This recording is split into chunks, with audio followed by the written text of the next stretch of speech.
tentang ketahanan pangan, bahan industri dan energi baru serta terbarukan.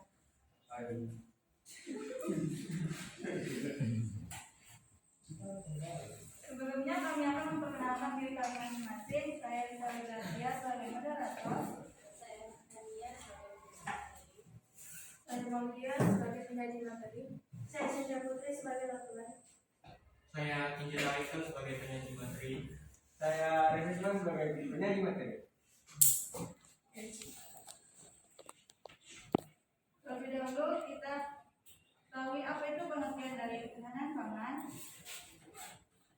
Ketahanan pangan merupakan kemampuan untuk memenuhi kebutuhan pangan anggota rumah tangga dalam jumlah, mutu, dan ragam yang sesuai dengan budaya setempat dari waktu ke waktu agar dapat hidup sehat. Pangan yang diketahui ini tidak tergantung pada pangan yang dari impor. Kemudian pengertian dari bahan industri. Bahan industri merupakan semua bahan yang didapat dari sumber daya alam atau diperoleh dari usaha manusia untuk dimanfaatkan lebih lanjut. Misalnya seperti kapas untuk bahan industri untuk baju, besi untuk bahan industri membuat besi, dan kapur untuk membuat bahan industri semen. Kemudian pengertian dari energi baru dan terbarukan. Energi baru adalah sumber energi yang dapat dijadikan sebagai alternatif sumber energi. Sedangkan energi terbarukan merupakan energi yang dihasilkan dari sumber energi yang berkelanjutan jika dikelola dengan baik. Kemudian potensi dan persebaran sumber daya pertanian, perkebunan, perikanan, dan peternakan untuk ketahanan pangan nasional akan dijelaskan oleh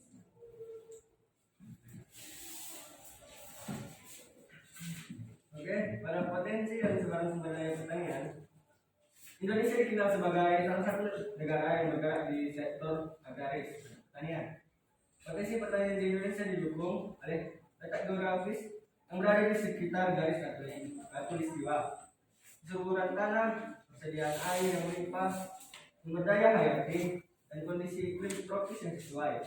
Pertanian dibedakan atas pertanian lahan kering dan pertanian lahan basah.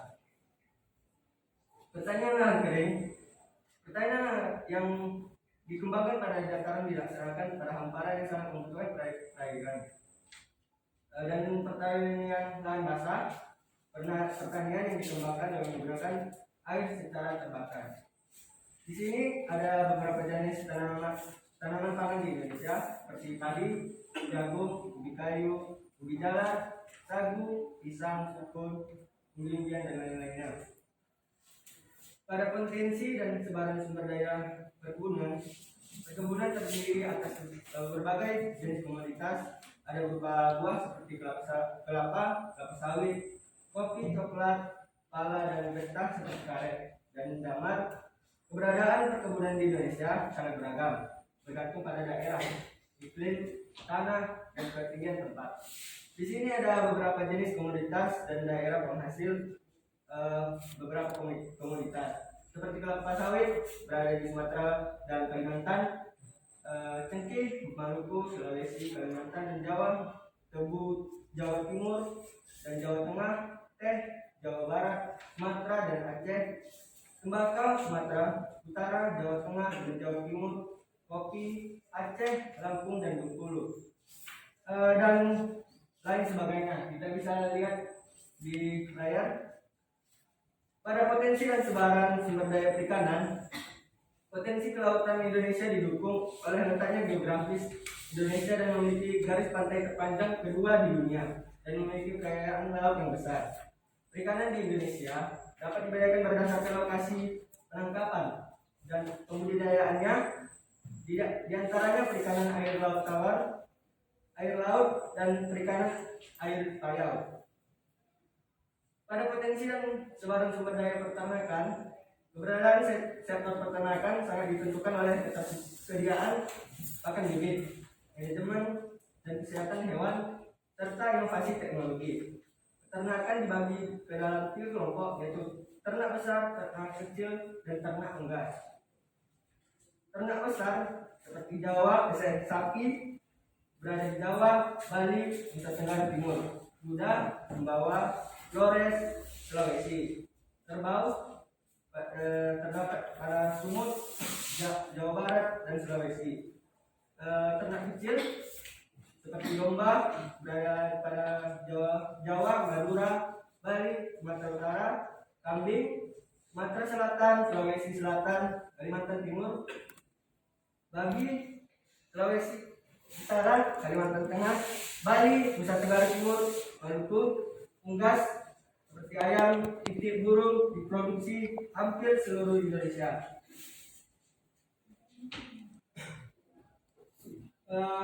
Kita lanjut pada potensi dan persebaran sumber daya untuk penyediaan bahan industri, dilanjutkan oleh Natania. Potensi dan persebaran sumber daya untuk penyediaan bahan industri yang pertama itu pertanian. Industri yang berbasiskan pertanian dibedakan menjadi tiga. Yang pertama, industri pengolahan hasil pertanian pangan. Yang kedua, industri pengolahan hasil pertanian buah-buahan. Yang ketiga, industri pengolahan hasil pertanian sayuran. Industri pengolahan hasil pertanian pangan yaitu penepungan yang dapat diolah seperti emping, modal mie, keripik atau kerupuk dan getuk. Yang kedua, industri pengolahan hasil pertanian buah-buahan biasanya seperti jus, permen, manisan, asinan, dan sirup sari buah. Yang ketiga, industri pengolahan hasil pertanian sayuran biasanya menghasilkan seperti bawang goreng, cabai bubuk, dan saus. Yang kedua, ada perkebunan. Komoditas buah Indonesia memiliki kekayaan limpah yang dikandungi seperti kelapa, kopi, kelapa sawit, dan kakao. Begitu juga dengan komoditas rempah-rempah Indonesia yang sangat terkenal sejak zaman dahulu yang seperti pala, cengkeh, lada atau merica, kayu manis, dan kayu putih. Yang terakhir itu komoditas industri yang antara lain adalah teh yang biasanya diubah menjadi teh hitam dan teh hijau. Lalu ada tebu yang diolah menjadi gula, ada tembakau yang diolah menjadi bahan utama rokok, dan ada karet yang diolah menjadi bahan baku utama industri otomotif dan militer. Yang ketiga ada peternakan. Indonesia memiliki peluang yang sangat besar dalam pengembangan peternakan sehingga dapat menjadi produsen sekaligus konsumen. Apa industri peternakan terdiri atas pengolahan susu dan daging. Industri pengolahan yang berbahan dasar susu biasanya menghasilkan produk seperti es krim, keju, permen, dan karamel. Lalu industri pengolahan yang berbahan dasar daging biasanya menghasilkan produk seperti bakso, sate, sosis, dendeng, abon, dan nugget. Yang keempat, perikanan. Ikan merupakan komoditas yang cepat besar sehingga harus menggunakan teknologi pengolahan agar meningkatkan nilai tambah konsumsi masyarakat. Ikan diawetkan melalui berbagai teknik seperti pendinginan dan pembekuan. Pengolahan hasil perikanan cara lain yang pertama itu pembekuan, yaitu produk ikan yang dipasarkan dalam keadaan beku masih berupa bahan mentah. Yang kedua, pengalengan, itu produk ikan yang dipasarkan sudah dikemas dalam bentuk kaleng. Yang ketiga itu ada surimi atau daging lumat produk setengah jadi yang diolah dengan cara melembutkan daging ikan yang biasanya menghasilkan makanan seperti bakso ikan, sosis, nugget, sate, otak-otak, dan pempek. Yang kelima itu kehutanan. Tentang geografis Indonesia yang berada di daerah tropis yang menyebabkan Indonesia kaya akan hasil hutan yaitu kayu dengan kualitas tinggi. Pengelolaan industri di bidang kehutanan yaitu yang pertama industri food dan kertas, hasil hutan berupa tanaman industri bukan hasil hutan itu. Yang kedua, industri barang dari kayu, bambu dan rotan seperti perabotan rumah tangga dan furnitur. Dan yang ketiga, industri obat-obatan. Kita masuk ke potensi dan persebaran sumber daya untuk penyediaan energi baru terbarukan yang akan disampaikan oleh Ibu. Potensi dan persebaran sumber daya untuk penyediaan energi baru dan terbarukan.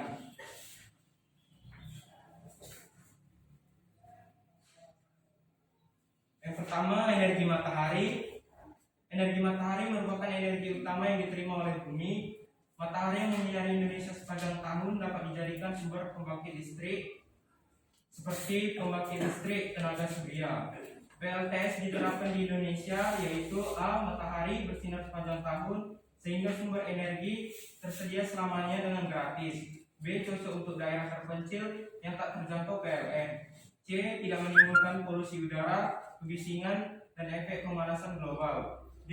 Waktu beroperasinya panjang, dapat mencapai 20 tahun. Yang kedua ada energi air.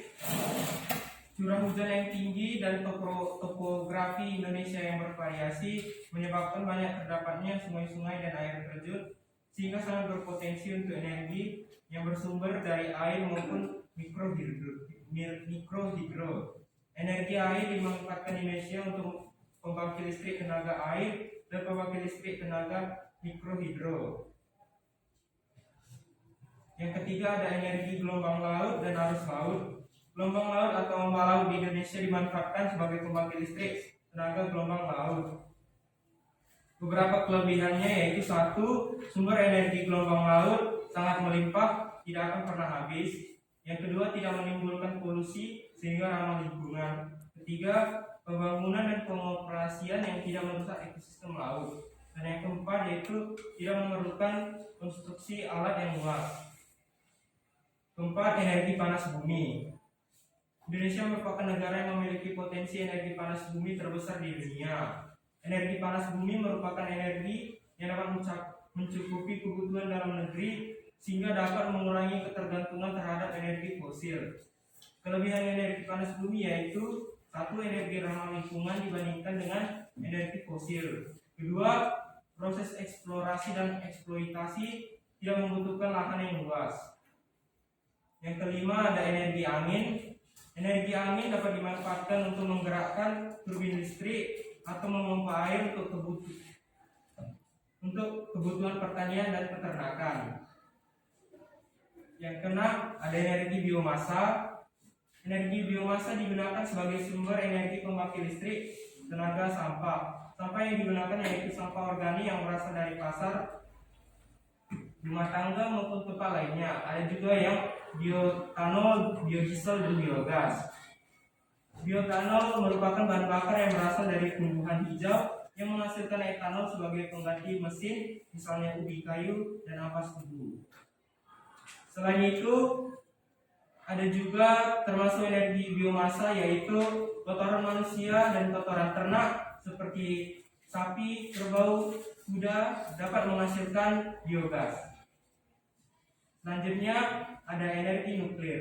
Energi nuklir adalah sebuah energi alternatif yang relatif besar potensinya untuk menggantikan energi fosil. Pembangkit listrik tenaga nuklir merupakan suatu industri energi yang relatif paling aman dibandingkan dengan industri energi yang lain. Tingkat keamanan dalam penggunaan energi nuklir yang dapat menyebabkan kecelakaan dan bencana karena radiasinya sudah diantisipasi oleh PLTN, seperti tidak ada kontaminasi limbah radioaktif terhadap alam sekitar, baik tanah maupun udara. Yang selanjutnya materi tentang pengelolaan sumber daya dalam penyediaan bahan pangan, bahan industri serta energi baru dan terbarukan yang dilakukan oleh Sitir. Oh iya. Pengelolaan sumber daya alam, penyediaan bahan pangan, bahan industri serta energi baru dan terbarukan.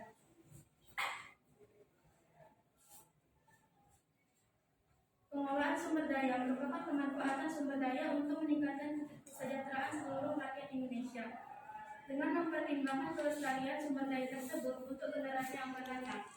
Pengelolaan sumber daya ini dimaksudkan agar tercipta ketahanan pangan, kemajuan industri berbasis sumber daya, dan ketahanan energi.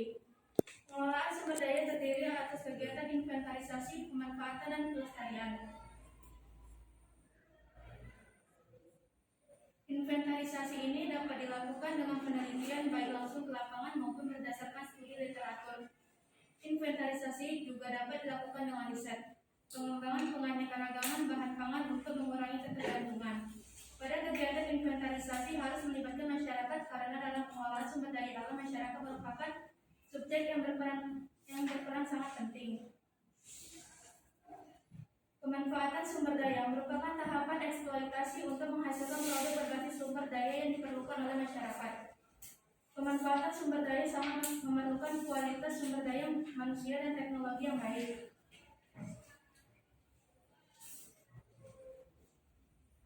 Pelestarian sumber daya merupakan kegiatan menjaga agar sumber daya tetap lestari keberadaannya, sehingga dapat dimanfaatkan untuk juga oleh generasi selanjutnya.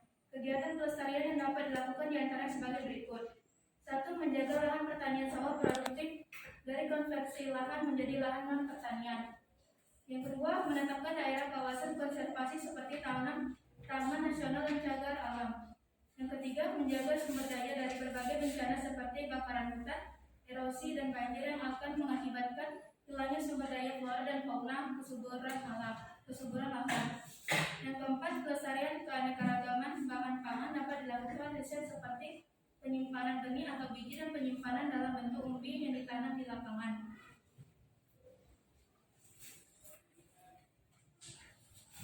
Sekian dari presentasi kami. Terima kasih buat para teman-teman yang telah menyampaikan materi kita dan juga kepada teman-teman yang sudah memperhatikan presentasi kami hingga akhir.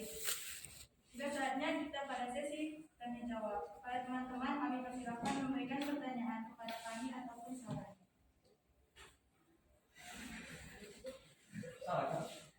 Kepada Ed kami persilakan.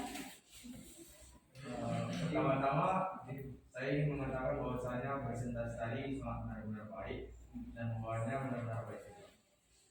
Dan pertanyaan yang ingin saya sampaikan adalah mengenai pembangkit listrik tenaga surya atau penggunaan energi matahari sebagai pembangkit listrik. Seperti yang kita tahu, ini merupakan suatu sumber daya yang terbarukan. Dan juga di sini dikatakan di presentasi tadi perawatannya sangat mudah dan biayanya sangat murah. Lantas mengapa di Indonesia penggunaannya hanya sampai 5% jika memang benar PLTS ini memiliki banyak keuntungan untuk digunakan, atau apakah PLTS ini tidak lebih baik daripada PLN? Daripada pembangkit listrik kita sekarang? Terima kasih kepada Albert yang telah memberi pertanyaan kepada kelompok kami. Kepada teman-teman yang lain ada yang ingin bertanya, silakan kepada kelompoknya. Sebutkan nama dan kelompok. Nama Carolina dan Indonesia merupakan negara agraris yang sebagai mata pencarian penduduknya adalah pertanian. Provinsi mana saja yang menghasilkan produksi padi terbesar di Indonesia? Oke, terima kasih kepada Carolina telah memberi pertanyaan. Sebentar ya. Ya Bu. Mau data siswa yang tidak masalah ini berapa? Ada semua. Ada semua. Bu, pen. Bentar Bu, yang belum vaksin itu kayak mana itu Bu? Mau vaksin? Iya, satu orang ada di sini. Kenzelo udah? Kenzelo kedua belum. Ada yang sama sekali belum Bu? Oh, ya Bu. Vaksin 2 ya? Vaksin 2 belum? 1 2 Bu. Vaksin 1 belum? Iya. Iya, nanti jumpain ya. Udah Ibu bilang ya, Carolina Kenzelo. Ya. Oke, bagus. Oke, kepada teman-teman yang lain, apakah ada yang ingin bertanya? Saya. Ya, silakan kepada Roland. Sebutkan nama dan dari kelompok mana. Perkenalkan, nama saya dari kelompok 2. Di sini saya bertanya mengenai energi terbarukan di Indonesia. Pertanyaan saya, mengapa sumber daya manusia yang berkualitas dan teknologi yang baik sangat penting dalam perkembangan industri? Silakan ulangi kepada Roland. Mengapa sumber daya manusia yang berkualitas dan teknologi yang baik sangat penting dalam pengembangan industri? Oke, terima kasih Roland atas pertanyaannya. Buat teman-teman yang lain, apa ada yang ingin bertanya atau memberi saran kepada kelompok kami? Silakan, ada yang ingin. adik-adik dari kelompok 1. Pertama saya memberikan apresiasi kepada kelompok 2 karena menyajikan materi yang cukup yang menarik pada kami semua. Lepas dari permasalahan fokus kita yang memiliki warna yang bisa dibilang kurang bagus, namun kelompok kalian memilih warna tulisan yang cocok sehingga nampak dari belakang. Kemudian saya mengasih saran, kiranya dari kelompok kalian dalam menyajikan materinya jangan terlalu membaca, karena biar kami tahu bagaimana pemahaman kalian dalam mempresentasikan materinya. Pertanyaan saya, bagaimana usaha pemerintah Indonesia dalam memajukan ketahanan pangan di Indonesia? Terima kasih.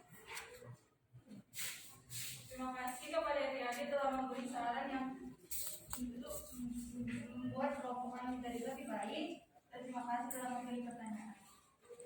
Kepada teman-teman yang lainnya, apakah ada yang ingin bertanya atau memberi saran? Ya, silakan kepada Tisha. Apa hambatan pengolahan sumber daya? Nama saya Desia dari kelompok 5. Saya ingin bertanya, apa hambatan pengolahan sumber daya alam di Indonesia? Bisa diulangi Tisha pertanyaannya? Apa hambatan dalam pengolahan sumber daya alam di Indonesia? Terima kasih kepada Tisha telah memberi pertanyaan. Oke, buat teman-teman yang lainnya, ada yang bertanya? Oke, silakan kepada Priscilla untuk memberikan pertanyaan. Saya Priscilla dari kelompok 2. Saya bertanya, apakah pembangkit listrik tenaga sumber energi nuklir sangat ramah diterapkan di Indonesia?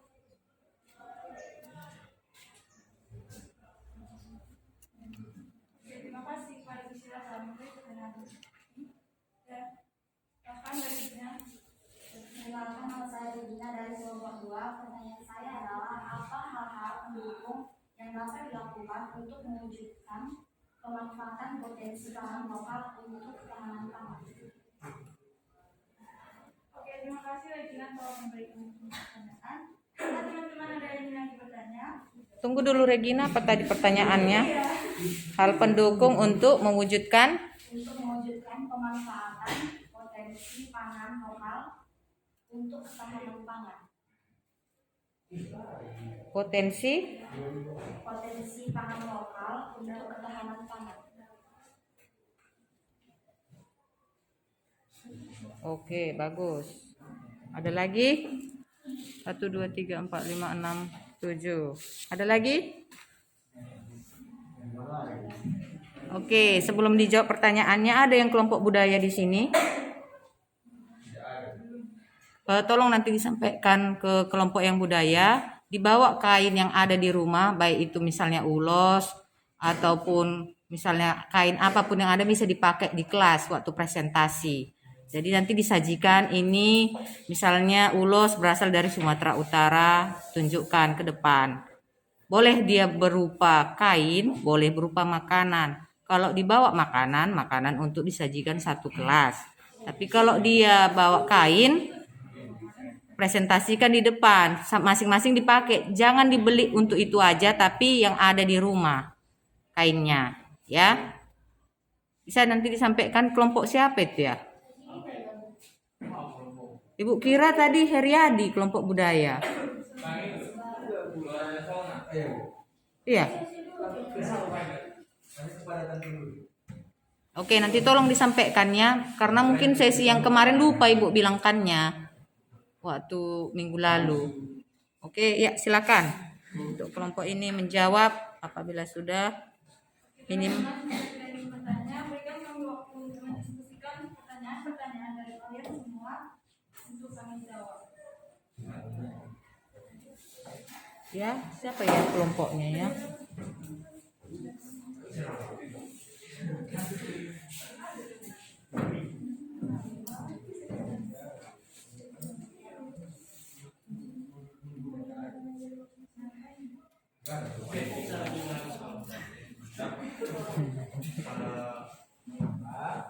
Tadi kan dikatakan keuntungan menggunakan PNS di Indonesia. Nah, ada ada 5 keuntungan. Nah, pertanyaannya, meskipun sedikit banyak keuntungan dan menunjukkan betapa baiknya, mengapa hanya 5% penggunaan energi surya di Indonesia? Bahkan kurang dari 5%. Mengapa penggunaan energi surya di Indonesia masih kurang dari 5%?